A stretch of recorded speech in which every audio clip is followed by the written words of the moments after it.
Welcome to Boozy Movies, where watching movies and making cocktails is what we do. Don't you tell me my business again.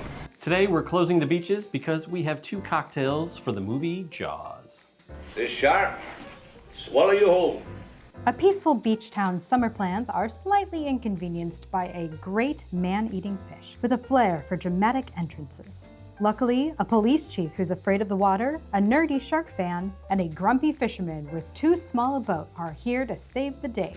Our first cocktail is based off the terrifying opening scene to the movie, and that is blood in the water. Corn in the water! Our second cocktail is based off of the famous line, "You're gonna need a bigger boat." Before we get in the boat, we are going to take you to the cool, calm beaches of Amity Island. You're rushing into something serious here. For blood in the water, you're going to need gin, Maraschino Liqueur, Blue Curacao, Cherry Moonshine, Hibiscus Syrup, and soda water. In a schnapps glass or a shot glass, combine 3/4 of an ounce Cherry Moonshine and a 1/4 ounce Hibiscus Syrup.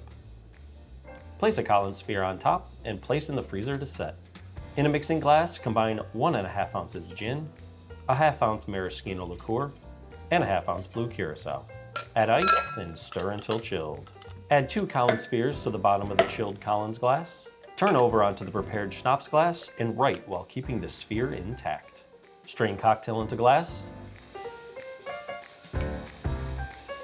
and top with soda water. Here we have blood in the water. So as you can see, we have a very interesting looking drink here. It doesn't look like the red has started to seep out yet. Okay, fine. Just bear with me, will you? We kind of get this idea because we want to lift the glass up and have blood kind of go all in the water. But if you wait a little bit, it does start to slowly seep out. We also thought that this was kind of fun using a schnapps glass. That makes a lot of sense. It's kind of like the opening scene where you have the girl who goes skinny dipping and she's kind of holding on to the buoy for her dear life, and spoiler alert, she doesn't make it. I don't think that's funny at all. So the flavors in the shot glass are actually Cherry Moonshine and some Hibiscus Syrup. We're going for like Upper East Coast flavors. How's that? And that's also why we decided on the gin and Luxardo, because it just makes for a nice, refreshing cocktail that you might enjoy while sitting at Amity Island. Amity, as you know, means friendship. It is, as you can see, maybe hopefully it is starting to bleed out a bit. And I'm gonna go ahead and try and we'll see if we get it. Oh, there we go. This was no boat accident. Did you notify the Coast Guard about this? So that's essentially what we wanted to do. Here, we have a nice mixture now. You're gonna get a little purple in there, but yeah, we got the red from the top layer mixing with the Blue Curacao. And yeah, a lot of good flavors, so I think we should drink it. Yeah. And we gotta do it quick. All of these flavors come together really nicely, but gin, especially with that Luxardo and that Cherry Moonshine, just cherry flavors and gin go so well together. They just make for a very refreshingly nice cocktail. Want to get drunk and fool around? And so for this cocktail, we are actually using a new gin that we had not used before called Mayor. I didn't agree to that. And it is from Spain. Mallorca. It says fig leaves, rosemary, the solar oranges. Yeah, definitely go with something herbal and kind of light. We'll take it under advisement. Those citrus notes in this gin are really nice. Not a bitey gin, that's for sure. Definitely not. What does that mean? Pretty colors too. Great colors, yeah. I love the sort of the red and the purple. It's funny how when the moonshine layer comes out, it actually seems to sink to the bottom a little more and we get blue on top. That's right. This particular moonshine, the cherry one, is really only 40% ABV versus the White Lightning, which we like to use to create floaters because it sits at a booming 125 proof or something. You're kidding. Well, now that we got blood in the water, it's time for us to go ahead and get a bigger boat. But before you head out to sea to become fish food, we'd like your last act to be to hit like on this video, subscribe to our channel if you're new to us, and hit that little alert bell so you can see 2 new cocktails and 1 awesome movie every single week. All right, let's go. We need a bigger boat. Here's to swimming with bow-legged women. We're gonna be using brandy, apricot liqueur, elderflower liqueur, Lillet Blanc, and rhubarb bitters. In a mixing glass, combine 1.5 ounces brandy, 1/2 ounce apricot liqueur, 3/4 ounce elderflower liqueur, 1/2 ounce Lillet Blanc, and 2 dashes of rhubarb bitters. Add ice and stir until chilled. Strain into a rocks glass with a sphere.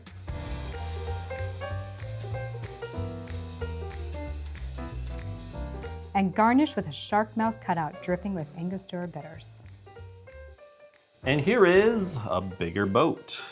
So we wanted to do a cocktail sort of after the classic line from the film. I mean, it's been used for years and years in pop culture references. Love to prove that, wouldn't you? And one of the big things we noticed is we wanted to use an apricot brandy because that's what Quint asked for. He actually asked for a case of it. 1 case of apricot brandy. Unfortunately, we couldn't find a very good apricot brandy, or really one at all. We found a flavored one, right? So we had to settle for this apricot liqueur, which is actually pretty darn good. Yes, so mixing the brandy, just a standard brandy with apricot liqueur, I think was the way to go. I know it's for the old ladies, but just do it for the old man, huh? I think that the flavors in this cocktail with that apricot liqueur just really hit it out of the park. Yeah, the apricot and the elderflower just really, really go well together. I feel like those flavors just mesh really, really nicely. It's just theory that I happen to agree with. The brandy and the Lillet actually mesh nicely as well. So I feel like you can definitely pick out each one of the flavors, but you get sort of those two sets that group together really, really nicely. That's just great! Yeah, those flavors just linger, and it's a really nice lingering in your mouth. So something that you could enjoy all evening.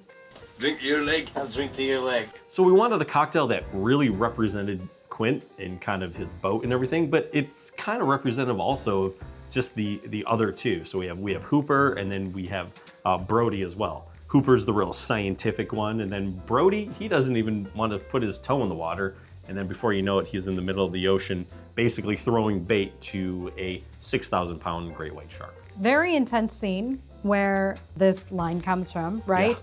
The Jaws is attacking the boat, and Brody, runs back to Quint and says, You're gonna need a bigger boat. Well, it was funny because we were watching the making of it on Disney Plus. They have a really, really fun documentary celebrating the 50-year anniversary. And Spielberg is talking about that scene.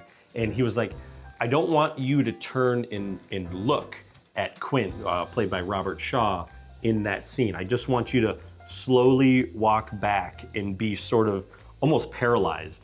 There's nothing you can do about it.